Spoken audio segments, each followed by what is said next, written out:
নমস্কার viewer, welcome to my channel. এই ভিডিওয়ে আমি মোহিনী একাদশী মাহাত্ম্য বর্ণনা করব।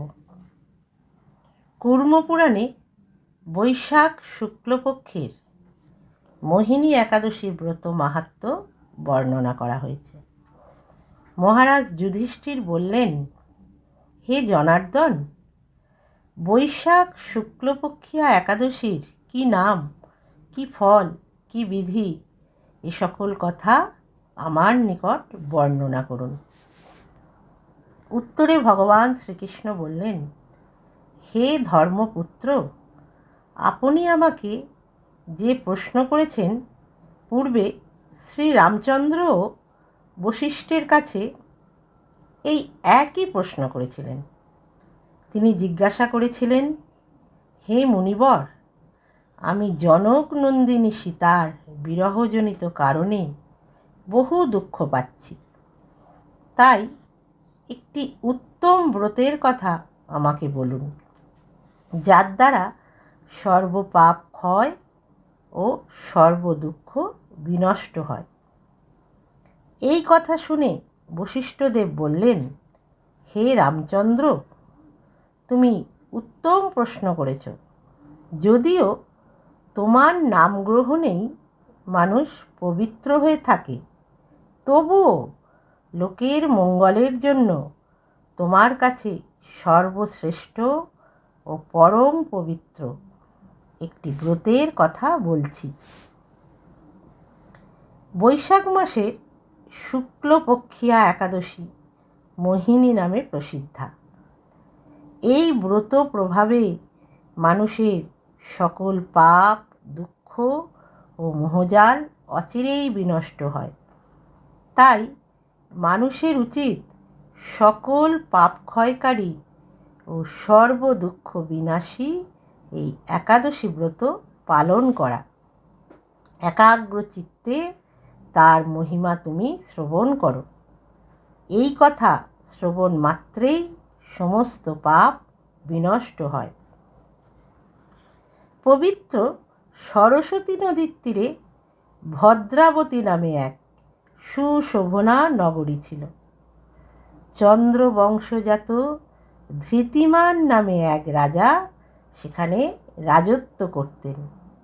সেই নগরীতেই ধনপাল নামে এক বৈশ্য বাস করতেন। তিনি ছিলেন পূর্ণকর্মা ও সমৃদ্ধশালী ব্যক্তি। তিনি নলকূপ, জলাশয়, উদ্যান, মঠ ও গৃহ ইত্যাদি নির্মাণ করে দিতেন। তিনি ছিলেন বিষ্ণু ভক্তি পরায়ণ ও শান্ত প্রকৃতির মানুষ। সুমনা, দ্যুতিমান, মেধাবী, সুকৃতি ও ধৃষ্টবুদ্ধি নামে তাঁর 5 জন পুত্র ছিল। পঞ্চম পুত্র ধৃষ্টবুদ্ধি ছিল অতি দুরাচারী। সে সর্বদা পাপ কার্যে লিপ্ত থাকত। পরস্ত্রী সঙ্গী, লম্পট ও দ্রুতক্রীড়া প্রভৃতি পাপে সে অত্যন্ত আসক্ত ছিল। দেবতা, ব্রাহ্মণ ও পিতামাতার সেবায় তার একেবারেই মতি ছিল না।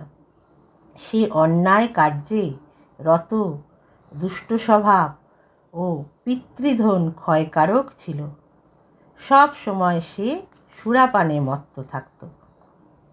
পিতা ধনপাল একদিন পথ চলছিলেন। হঠাৎ তিনি দেখতে পেলেন ধৃষ্টবুদ্ধি এক পতিতার গলায় হাত রেখে নিঃসংকোচে ঘুরে বেড়াচ্ছে। তার নির্লজ্জ পুত্রকে এভাবে চৌরাস্তায় ভ্রমণ করতে দেখে তিনি অত্যন্ত মর্মাহত হলেন। এই কুস্বভাব দর্শনে ক্রুদ্ধ হয়ে তিনি তাকে গৃহ থেকে বার করে দিলেন। তার আত্মীয় স্বজনও তাকে পরিত্যাগ করল। সে তখন নিজের অলঙ্কারাদি বিক্রি করে জীবন অতিবাহিত করত। কিছুদিন এইভাবে চলার পর অর্থাভাব দেখা দিল। ধনহীন দেখে সকলে তাকে পরিত্যাগ করল। অন্ন বস্ত্রহীন ধৃষ্টবুদ্ধি ক্ষুধা তৃষ্ণায় অত্যন্ত কাতর হয়ে পড়ল। অবশেষে নিজের গ্রামে সে চুরি করতে শুরু করল। একদিন রাজপ্রহরী তাকে ধরে বন্দি করল, কিন্তু পিতার সম্মানার্থে তাকে মুক্ত করে দিল। এভাবে বার কয়েক সে ধরা পড়ল ও ছাড়া পেল, কিন্তু তবুও সে চুরি করা বন্ধ করল না। তখন রাজা তাকে কারাগারে বদ্ধ করে রাখলেন। বিচারে সে কশাঘাত দণ্ডভোগ করল। কারাভোগের পর অনন্য উপায় ধৃষ্টবুদ্ধি বনে প্রবেশ করল। সেখানে সে পশু পাখি বধ করে তাদের মাংস ভক্ষণ করে অতি দুঃখে পাপময় জীবনযাপন করতে লাগল। দুষ্কর্মের ফলে কেউ কখনো সুখী হতে পারে না, তাই সেই ধৃষ্টবুদ্ধি দিবারাত্রি দুঃখ শোকে জর্জরিত হলো।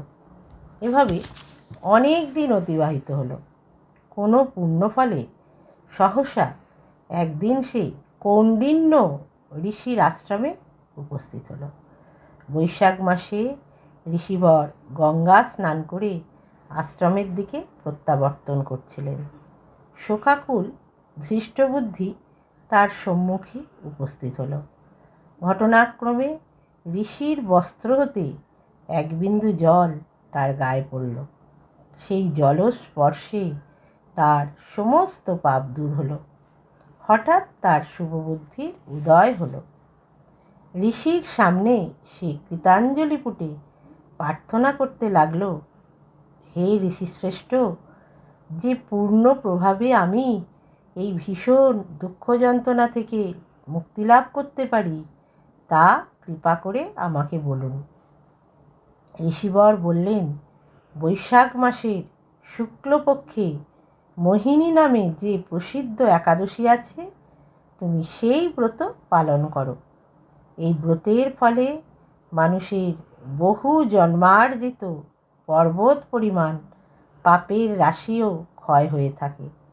মহামুনি বশিষ্ঠ বললেন, কৌণ্ডিন্য ঋষির উপদেশ শ্রবণ করে প্রসন্ন চিত্তে ধৃষ্টবুদ্ধি সেই ব্রত পালন করল। হে মহারাজ রামচন্দ্র, এই ব্রত পালনে সে নিষ্পাপ হল, দিব্য দেহ লাভ করল। অবশেষে গরুড়ে আরোহণ করে সকল প্রকার উপদ্রবহীন বৈকুণ্ঠধামে গমন করল। হে রাজন, ত্রিলোকে মোহিনী ব্রত থেকে আর শ্রেষ্ঠ ব্রত নেই। যজ্ঞ, তীর্থস্থান, দান ইত্যাদি কোনো পূর্ণ কর্মই এই ব্রতের সমান নয়। এই ব্রত কথার শ্রবণ কীর্তনে সহস্র গোদানের ফল লাভ হয়। হরে কৃষ্ণ কৃষ্ণ কৃষ্ণ হরে হরে, হরে রাম রাম রাম হরে হরে।